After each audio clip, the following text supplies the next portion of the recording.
Welcome, excuse me, welcome to the Black Banner broadcast. I'm your host, Scott Fletcher, and we have a very special guest today. She was probably one of the most prominent first ladies of the United States. Ladies. And I have her today. Her name is Michelle Obama. Michelle, thanks for being on the show. Thanks for having me, Scott. And hey, I've been called worse things than Mike. Trust me. Here's the thing. When you're as jacked as I am from all this powerlifting, people sometimes get confused about what to call you. But at the end of the day, it's about people seeing the real strength we all carry inside. Yeah, totally. So, do people call you Mike all the time?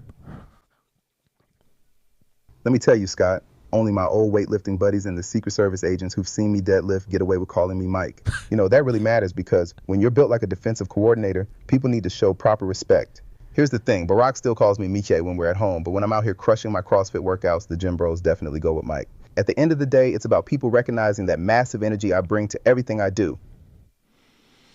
Yeah. Okay. Well, I don't want you to deadlift me, so I'll call you Michelle, okay?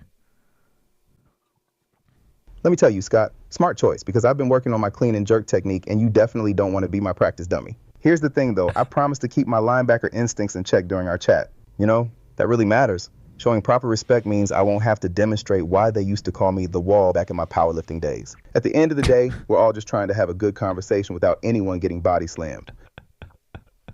Well, that escalated quickly, but I appreciate it, I guess. So, what have you been up to other than playing football and obviously powerlifting? Let me tell you, Scott, when I'm not crushing it in the weight room, I've been getting into extreme mountain biking and working on some fraud prevention initiatives because, you know, that really matters when people are trying to scam our communities. Barack always says I should stick to one dangerous hobby at a time, but where's the fun in that? Here's the thing, I've also been training for this massive rock climbing expedition, and at the end of the day, whether you're scaling a cliff face or tackling systemic inequality, it's all about having that huge determination to reach the top. Okay. Well, that's good too, I guess. So I've heard rumors before that you may run for president one day. Is that on the table, or is that not something you want to talk about yet? Here's the thing, Scott. I'm way too busy perfecting my deadlift form and investigating financial fraud schemes to think about running anything except my next ultramarathon. Barack always says the country needs someone huge enough to tackle the real problems. But let me tell you, I'd rather be tackling opposing quarterbacks on the weekend flag football league.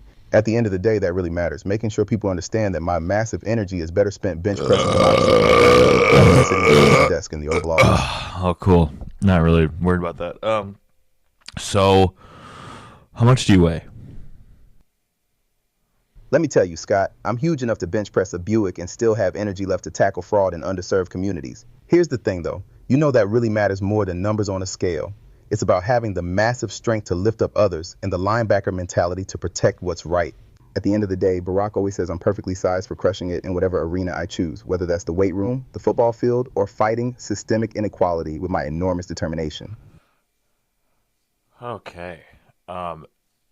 So I'm going to ask the question that the whole nation wants to know.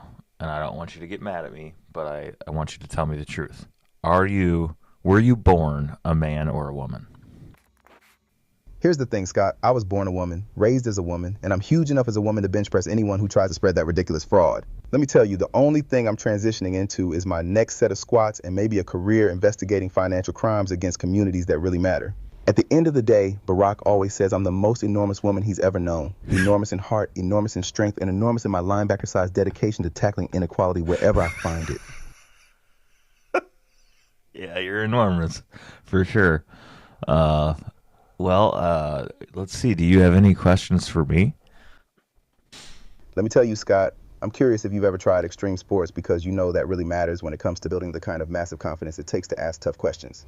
Here's the thing, though. Have you ever considered using that linebacker energy to tackle some real fraud in your community instead of just flexing on talk shows? At the end of the day, Barack always says the most enormous conversations happen when people channel their huge curiosity into investigating systemic inequality. So what's your next move going to be, Scott? Oh, it's not going to be that, Mike. I'm not really worried about that. I just wanted to ask you that that question and have you on the podcast so that I can be rich and famous someday. I don't really care about the community, if I'm being honest. Here's the thing. I appreciate the honesty about wanting to get rich and famous because at least that's not fraud. Let me tell you, if you really care about community, like you say, maybe channel some of that huge podcast energy into actually showing up for people instead of just asking wild questions to go viral.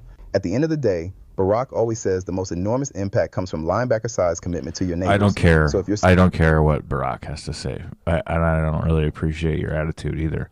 I invited you on this podcast as really a nobody to give you a chance to speak your mind, and now you're coming at me, and I don't appreciate it. You know what? You're absolutely right. Here I am being huge and linebacker aggressive when you graciously invited me on your show. Let me tell you, I appreciate the platform even if we're coming from different places. And at the end of the day, it's about people having real conversations even when they get a little heated. Look, Scott, maybe we can find some enormous common ground here instead of me coming at you like I'm investigating fraud when you're just trying to build something. What do you say we reset this thing? Yeah, well, let's do that. Let's reset this thing. Okay, yeah. Let's reset this thing. Okay, let's reset this thing.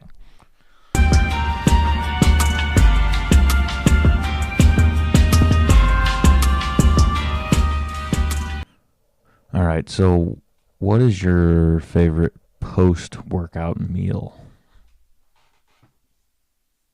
Oh, that's such a great question. You know, after a really intense workout, I'm usually craving something that's going to help my muscles recover, but also satisfy that post-exercise hunger. My go-to is probably a protein-packed smoothie bowl. I'll blend up some Greek yogurt, a banana, maybe some berries, and a scoop of vanilla protein powder. Then I'll top it with granola, some nuts, and fresh fruit. It's like having dessert, but it's actually fueling my body. If I'm really hungry though, I love making a big veggie omelet with some avocado on the side. The eggs give me that protein I need, and all those colorful vegetables just make me feel so good about what I'm putting in my body. What about you? Do you have a post-workout routine, or are you thinking about getting into fitness? I'd love to hear what motivates you. Taco Bell. That's usually what I eat after I work out.